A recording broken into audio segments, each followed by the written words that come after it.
Halo Ejakus, Kakom kembali lagi nih untuk sharing secercah informasi dan pengetahuan kepada kalian. Sebelum kita ke topik utama, mari kita bahas sekilas tentang ITIL, Information Technology Infrastructure Library. Di ITIL 4, kita akan mengenal istilah Management Practice. Management Practice diartikan sebagai seperangkat sumber daya organisasi untuk melakukan sebuah pekerjaan atau menyelesaikan suatu tujuan. Manajemen Practice ini memberi organisasi lebih banyak fleksibilitas untuk menerapkan proses spesifik yang sangat selaras dengan kebutuhan spesifik pelanggan mereka. Ada 3 manajemen practice, yaitu General Management Practice. Ini berkaitan dengan manajemen bisnis secara umum.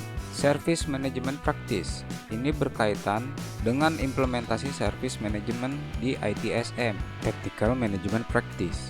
Ini berkaitan dengan teknologi manajemen, bertujuan untuk mengarahkan teknologi yang digunakan bisa menjadi solusi IT yang menjawab kebutuhan bisnis.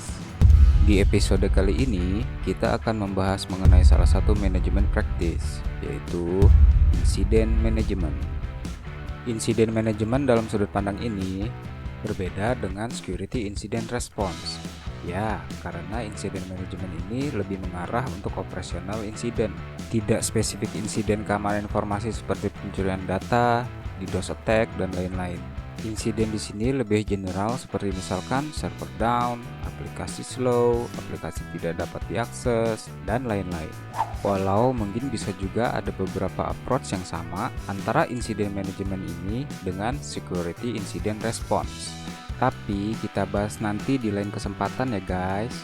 Untuk video kali ini kita fokus ke insiden manajemennya ITSM ini dulu, oke? Definisi insiden di sini adalah gangguan terhadap suatu service yang tidak direncanakan, yang mengakibatkan menurunnya kualitas suatu service atau hilang kualitasnya. Perlu diketahui, ada 2 hal yang perlu diperhatikan ketika terjadi insiden. Pertama adalah penyebab. Sama seperti pepatah, ada sebab, ada akibat. Insiden adalah akibat. Insiden bisa terjadi karena disebabkan sesuatu hal yang mungkin kita belum tahu pada saat insiden itu terjadi. Yang kedua adalah resiko. Saat insiden terjadi, ada resiko yang pastinya akan berdampak terhadap IT service atau bahkan bisnis service. Misalkan seperti komplain nasabah karena tidak bisa login ke aplikasi, order tidak terproses, sampai bisa jadi ada kerugian finansial. Objektif dari insiden manajemen ini adalah untuk meminimalkan dampak negatif dari insiden dengan mengembalikan ke kondisi normal lagi sesegera mungkin. Oleh karena itu, insiden harus di-manage, diatur. Caranya bisa refer ke life cycle insiden berikut ini. Lapor insiden. Setiap insiden, baik itu major ataupun minor, harus dilaporkan. Pelaporan insiden bisa melalui beberapa channel, tergantung masing-masing organisasi. Ada yang dilaporkan melalui telepon, email, login melalui ticketing tools, atau ada juga yang sekarang ini menggunakan chatbot.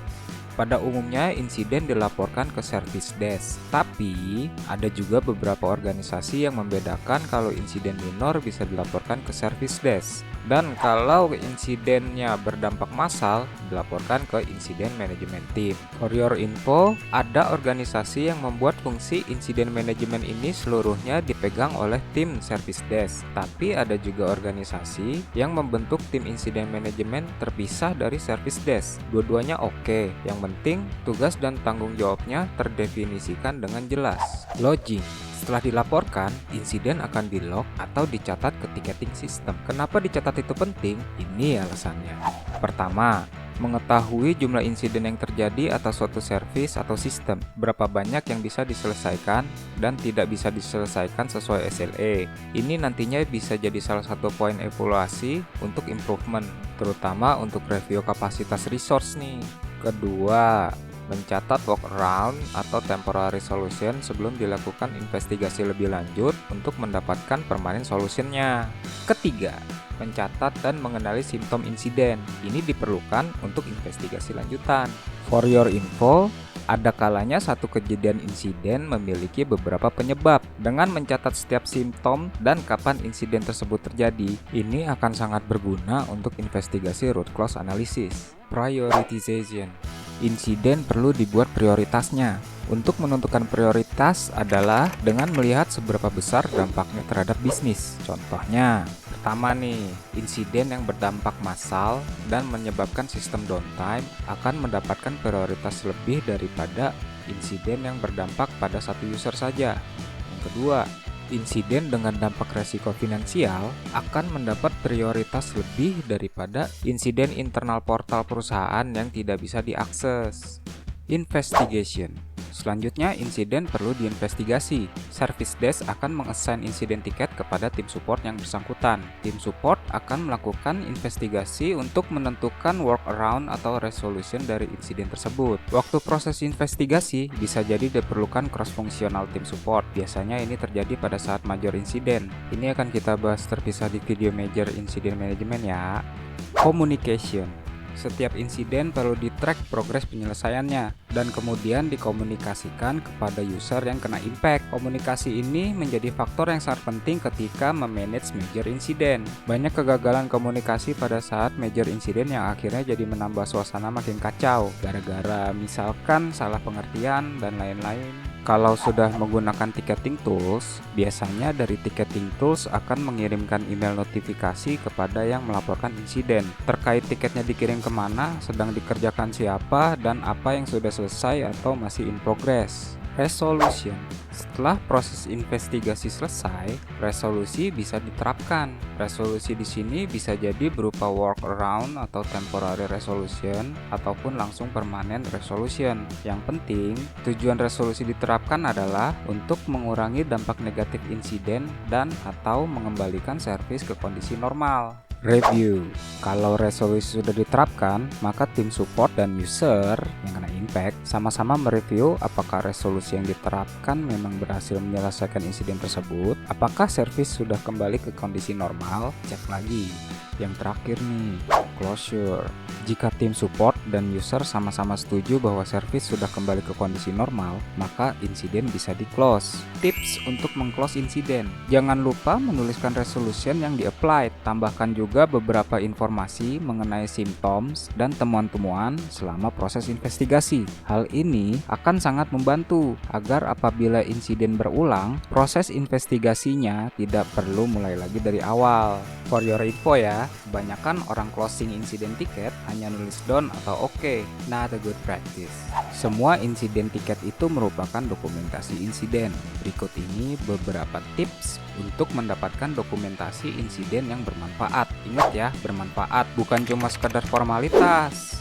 Jangan takut menuliskan semua informasi yang didapat terkait insiden, mulai dari simptoms, kronologi kejadiannya, apa saja yang sudah dicek, dan hasil pengecekannya, workaround apa saja yang sudah diimplementasi, dan apakah workaround tersebut menyelesaikan insiden atau tidak, sudah dieskalasi ke siapa saja. Informasi tersebut bermanfaat, terutama untuk membantu baik itu major maupun minor insiden, dan sangat bermanfaat untuk nanti digunakan apabila terjadi repeated insiden. Ini akan menjadi bagian knowledge management ITSM. Dalam insiden management ini, kita mengenal yang namanya Incident Escalation Matrix. Incident Escalation Matrix digunakan untuk mendefinisikan kepada siapa eskalasi bisa dilakukan pada saat dibutuhkan waktu ada insiden. Tips untuk membuat Escalation Matrix. Di sini kami mengidentifikasikan ada dua jenis Escalation Matrix yang bisa digunakan, yaitu horizontal dan vertikal. Horizontal adalah eskalasi yang dilakukan ke function lain yang masih berkaitan dan mungkin bisa membantu untuk menyelesaikan atau meringankan simptom suatu insiden. Ini biasanya merupakan cross-functional escalation dan sifatnya lebih teknikal. Bisa ke sesama internal tim, bisa juga ke vendor atau principal support. Vertikal adalah eskalasi yang dilakukan ke level manajemen. Biasanya ini dilakukan ke level yang lebih tinggi. Tujuannya adalah untuk membantu negosiasi ke manajemen yang bersangkutan agar bisa mensupport untuk sama-sama menyelesaikan insiden tersebut. Dengan adanya dua jalur eskalasi seperti seperti ini, kalau kita stuck dari sisi teknikal, kita bisa lakukan eskalasi juga ke manajemen level. Kesimpulannya, semakin banyak sistem, automation, digitalization, dan lain-lain, pasti makin banyak insiden. Terutama kalau baru launching, ini hal yang wajar. Selama insiden tersebut berhasil diselesaikan, tidak berulang, dan tidak makin lama makin parah, everything should be okay. Kalau nggak mau ada insiden, nggak usah ada sistem aja sekalian. Balik pakai bolpen dan kertas aja. Jangan panik, kalau ada insiden, tidak perlu saling mencari siapa yang salah. Fokus aja koordinasi untuk troubleshooting. Adanya insiden bisa jadi kesempatan untuk kita bisa melakukan improvement. Jadi mindset kita bisa jadi lebih positif. Semua insiden harus kita resolve, dan daripada mencari siapa yang salah, lebih baik kita pikirkan bagaimana improvement untuk kedepannya yang bisa mengurangi jumlah kejadian dan mengurangi dampak insiden tersebut. Oke, segini cukup kali ya. Demikian mengenai insiden manajemen secara singkat. Sekian dan terima kasih. Salam Ejakus.